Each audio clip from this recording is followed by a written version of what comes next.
Reverend Dr. Martin Luther King Jr. You may have heard of him before. He was a brave man who did many great things for our country. Over this next week, I will give you a walk through some of the major moments following the life and legacy of this great leader.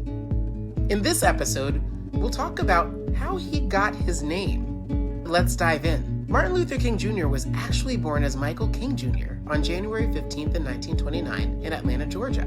He was the second of three children to the Reverend Michael King Sr. and Alberta Williams, who then took King's last name. King Sr. served many roles in the church, ultimately becoming the pastor at the famous Ebenezer Baptist Church. This is the same church where the late Congressman John Lewis had his funeral, and the church formerly under the leadership of Senator-elect Raphael Warnock since 2005. It was after the church sent his father around the world that he would change his name to Martin Luther King Sr., after the Protestant Reformation leader, Martin Luther. Now, that's another history lesson for another day.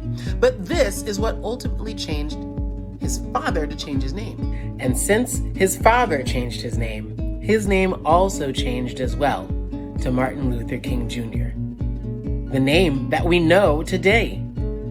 Again, over this week, we're going to learn about the life and legacy of the Reverend Dr. Martin Luther King Jr.